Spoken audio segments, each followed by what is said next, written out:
मित्रों, नमस्कार। मैं मनोज कुशवाहा, डुमरिया सरपंच, आप सभी के समक्ष मैं कुछ बताना चाहता हूँ। अभी जो सरकार के द्वारा विशेष सर्वेक्षण तथा बंदोबस्त सर्वे का काम चल रहा है, उसी विषय पर मैं कुछ चर्चा करना चाहता हूँ, कुछ आप लोग से जानना चाहता हूँ, कुछ बताना चाहता हूँ। उसमें हर पंचायत में सबसे पहले ग्राम सभा लगता है। जो ग्राम सभा में सभी रैयतों को उसमें सरकारी अमीन के द्वारा समझाया जाता है, बताया जाता है। उसी बात को मैं भी बताना चाहता हूँ। सबसे पहले तो सर्वे कराने के लिए ऐसा लोग सोचेंगे कि हम घर पे बैठे हैं और सर्वे वाले लोग आकर हमारे ज़मीन का सर्वे कर देंगे, तो ये सब दिमाग में तो रखना ही नहीं है। सबसे पहले तो फॉर्म भरना है और फॉर्म में प्रपत्र 2 और प्रपत्र 3 2 किस्म का फॉर्म है। वह भरकर फॉर्म को अमीन के पास आपको जमा करना पड़ेगा। तो अब प्रपत्र के बारे में थोड़ा हम चर्चा करेंगे कि प्रपत्र 2 क्या है और प्रपत्र 3 क्या है।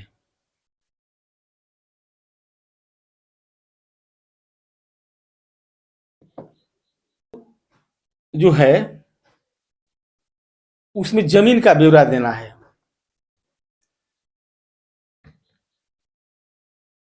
पहले ही लिखा गया है इसमें राजस्व गांव। तो आपका राजस्व गांव क्या है, उस गांव का नाम लिखना है। थाना नंबर लिखना है, थाना का नंबर क्या है, हाल का नंबर लिखना है। हर राजस्व गांव में एक हाल का नंबर होता है और वो लिखना है। अंचल का नाम लिखना है, जिला का नाम लिखना है और थाना नंबर तो बतेबे किए हैं। उसके बाद फिर रैयत का नाम लिखना है। तो अब यह बात जानना जरूरी है, बहुत सारे लोगों का दिमाग में या मन में भ्रम है कि पहले से जो जमाबंदी में नाम आ रहा है या खतियान में नाम आ रहा है वही रैयत है और उसी रैयत को नाम इसमें दर्शाना है। तो नहीं, ऐसा कभी नहीं करना है। अभी वर्तमान में जो रैयत है, वर्तमान में जो उस जमीन का हिस्सेदार हैं वो रैयत हो गई, उन्हीं को नाम दर्शाना है। तो रैयत का नाम दर्शाना है और रैयत का पिता का नाम दर्शाना है और अपना अस्थाई पता देना है। खाता नंबर, जो आपका खाता नंबर चलते आ रहा है वो खाता नंबर दर्शाना है, खेसरा नंबर दर्शाना है और रकबा जो है वो डिसमिल में दर्शाना है।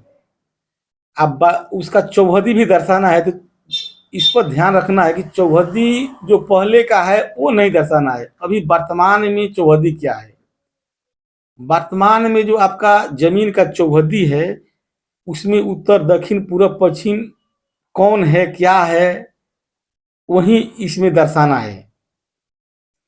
जमीन आपका किस किस्म का है, जमीन बंजर है, परती है या मकान है या गड्ढा है, माने जमीन किस किस्म का है उसमें भी आपको ये लिखना है।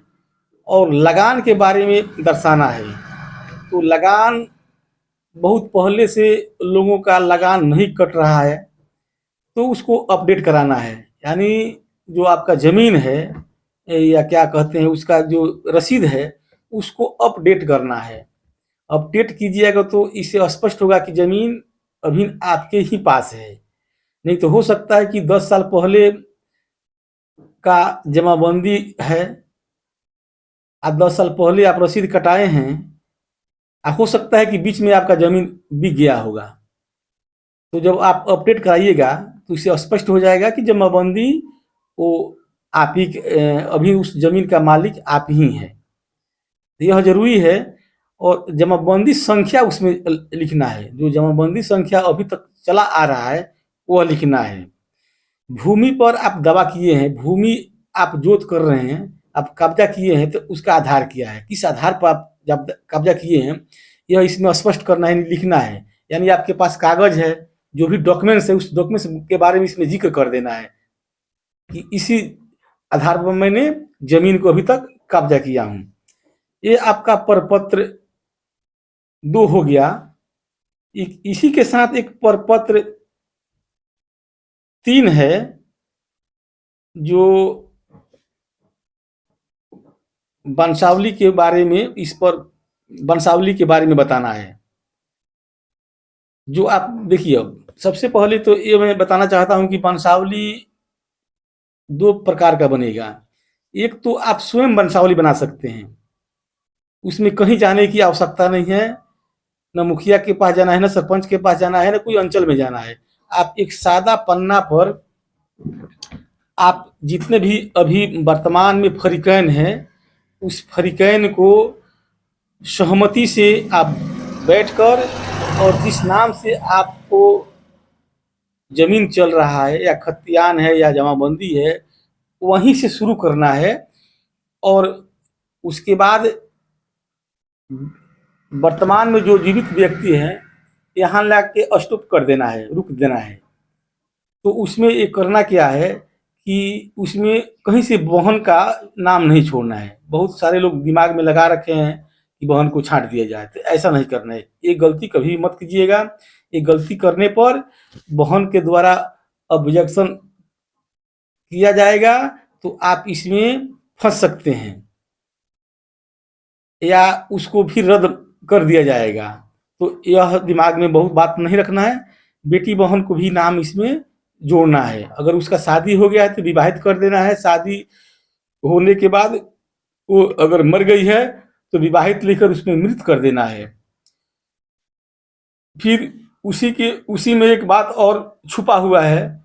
बहुत लोगों के मन में लग रहा है कि बहन हिस्सा ले लेगी, तो सही में उसका हिस्सा तो होगा, तो उसको हिस्सा नहीं देना है, या बहन हिस्सा लेना नहीं चाहती है, तो आपको यही काम करना है कि बहन से नो ऑब्जेक्शन सर्टिफिकेट बनवा लेना है।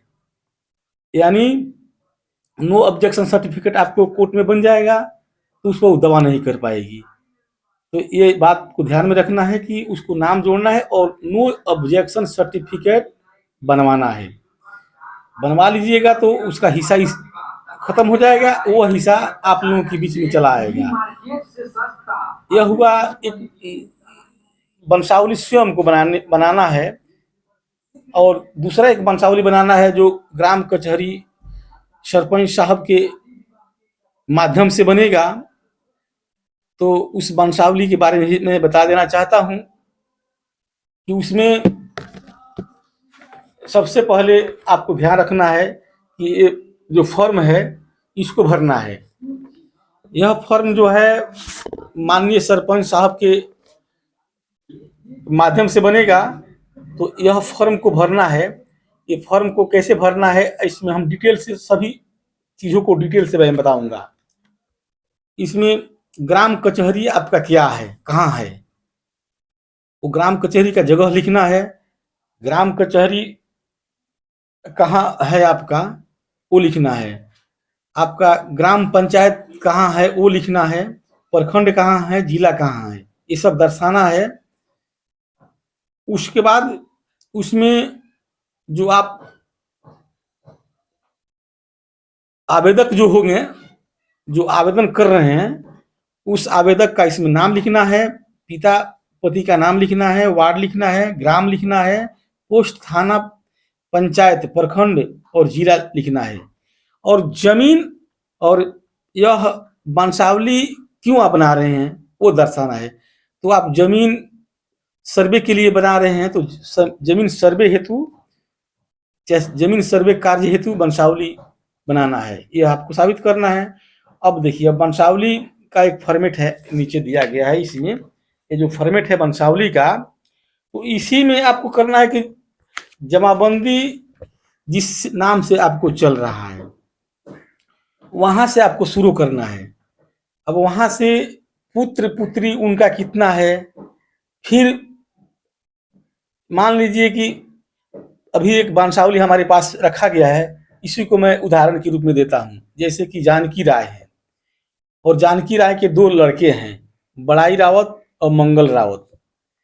और फिर यहाँ दो पार्ट में बट गए, यानी जानकी राय के दो लड़के हो गए। अब यहाँ से फिर बड़ाई रावत के वंशज को लिखना है, तो बड़ाई रावत के लड़का और लड़की कितना है। तो मान लिया जाए कि जलेश्वर राय है, महंत राय है, और मंगल राय के कंवल राय है और मोतीलाल राय है। एक एग्जाम्पल के तौर में बता रहा हूँ। फिर यहाँ से करना है कि अब बड़ाई रावत के दो लड़के हो गए हैं, तो फिर अब जलेश्वर के वंशज को लिखना है। यहाँ जलेश्वर के वंशज के बारे में जिक्र करना है, तो उनके कितने लड़के हैं, कितनी लड़कियां हैं। तो उनका एक लड़के हैं और एक लड़कियां हैं, और महंत का दो लड़का है।